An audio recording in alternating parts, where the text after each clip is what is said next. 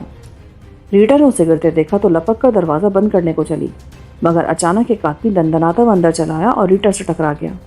وہ گالیاں بک رہا تھا اور مجھ سے 2-4 ہاتھ دور تھا۔ میں نے سوات خان کا چاقو پوری قوت سے اس کی طرف پھینکا۔ وہ سیدھا اس کے سینے میں جا دھنسا اور وہ ایک دلدوز چیخ مار کر فرش پر لڑک گیا۔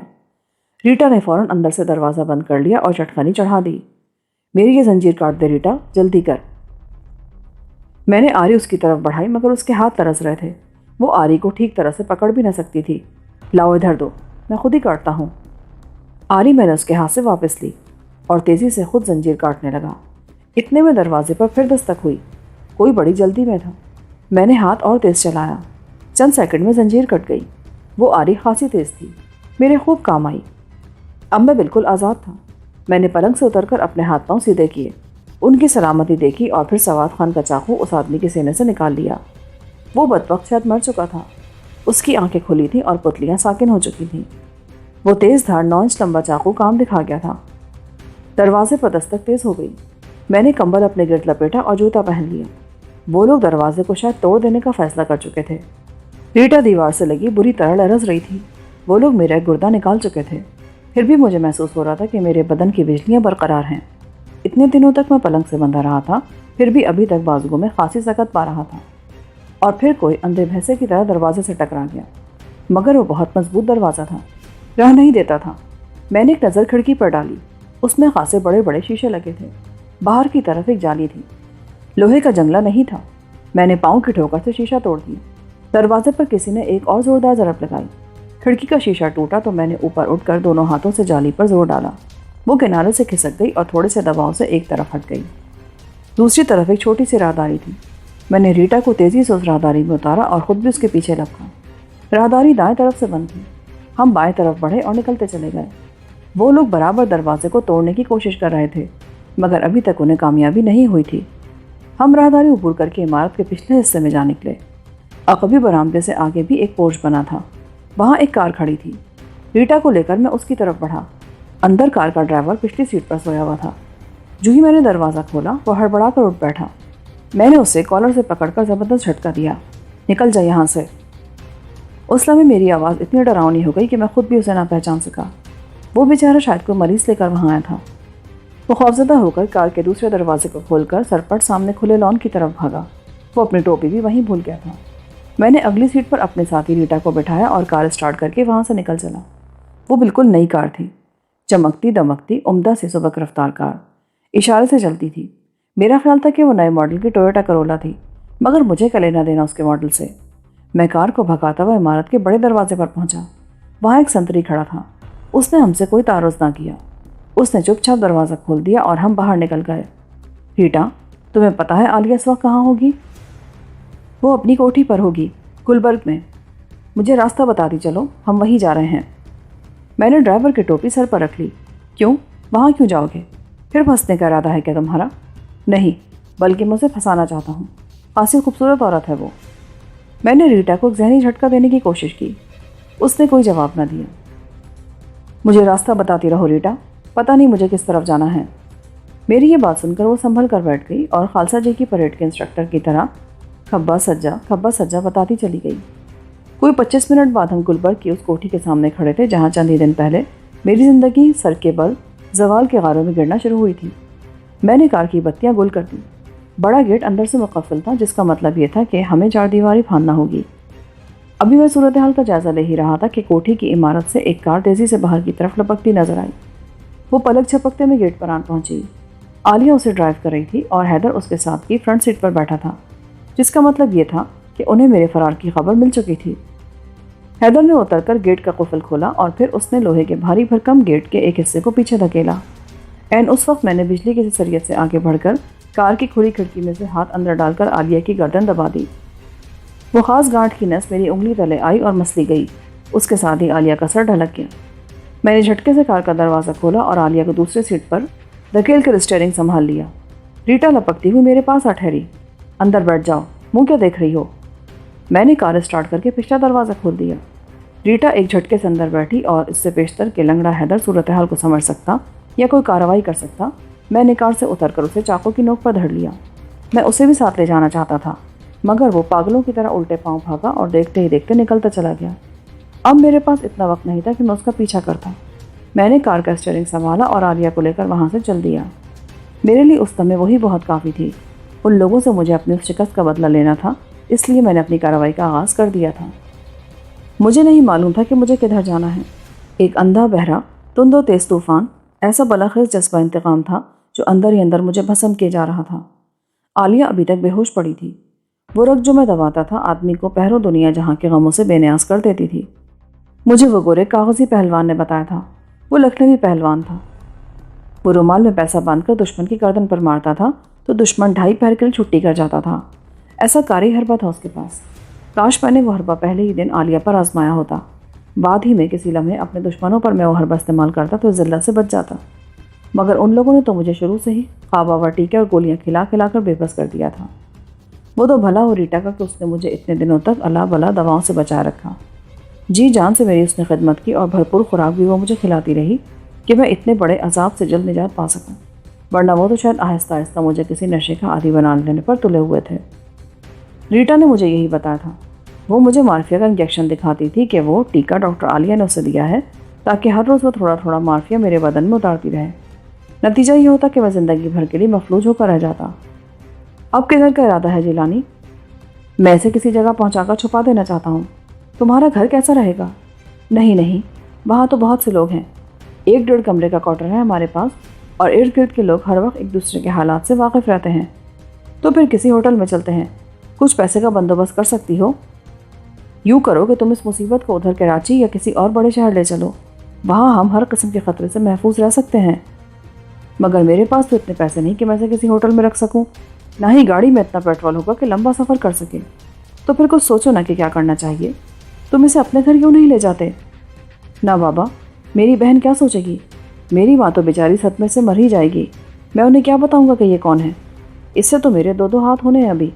اس سے میں اپنے سارے زخموں کا حساب لینا چاہتا ہوں۔ تو پھر جو تمہارے جی میں آئے تم کرو، میری سمجھ میں تو کچھ نہیں آتا۔ اس وقت تک ہم ملتان روڈ پر پہنچ چکے تھے۔ اچانک میں نے دیکھا کہ ایک موٹر سائیکل کے پیچھے ایک کار سر پر دوڑی چلی آ رہی ہے اور کار والا اس کوشش میں کہ کسی نہ کسی طرح موٹر سائیکل سوار کو کچل دے۔ دونوں ایک دوسرے سے بار بار ٹکرا کر نکل رہے تھے۔ موٹر سائیکل والا ایک جگہ اپنے آپ کو کار سے بچانے کے لیے بائیں ہاتھ مڑا، مگر کسی چیز سے ٹکرا گیا اور رفتار کی تیزی میں کچھ اس بری طرح الٹ کر گرے کہ قلع بازیاں کھا کر ایک کوٹھی کی دیوار سے جا لگا۔ کار اسی جگہ رک گئی۔ 2 آدمی تیزی سے باہر نکلے اور اس کی طرف لپکے۔ یہ تماشا ایسا دلچسپ اور خوفناک تھا کہ میں نے کار روک لی۔ موٹر سائیکل سوار کی زندگی خطرے میں تھی۔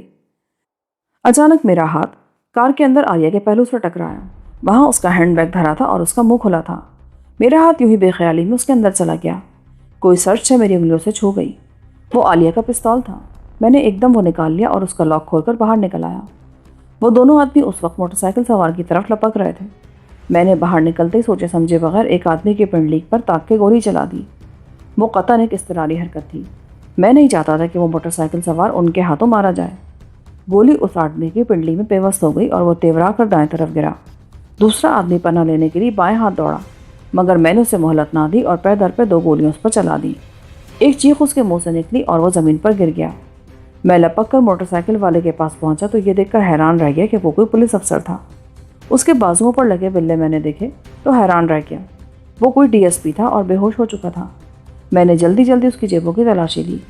وہاں سے مجھے جو کچھ ملا اس سے مجھے یہ معلوم ہوا کہ اس کا نام SK چیما تھا۔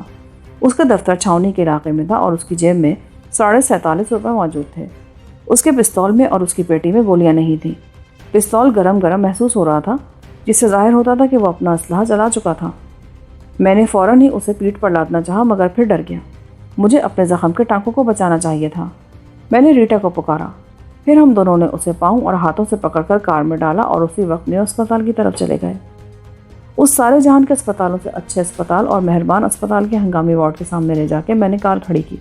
ایک آدمی سے کہہ کر میں نے اسٹریچر منگوائی اور اس پر اسے ڈال کر اندر لے گیا۔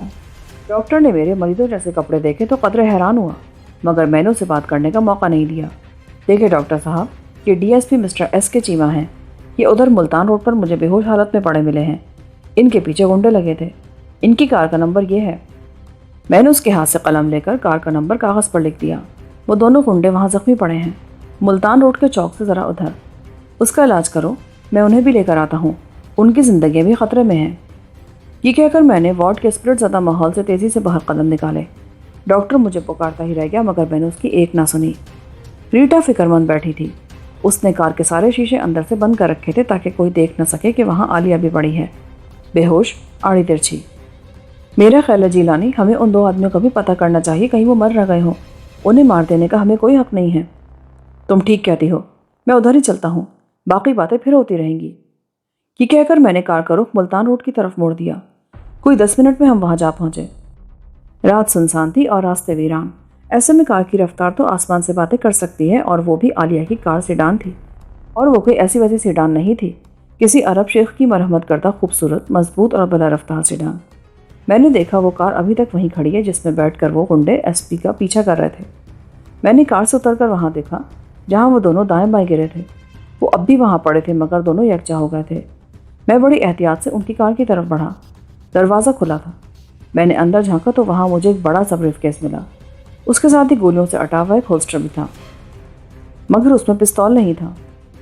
ابھی میں بریف کیس لے کر کار سے نکلا ہی تھا کہ ایک شعلہ سا میرے سامنے روشن ہوا اور ایک گولی سنسناتی ہوئی میرے سر پر سے گزر گئی۔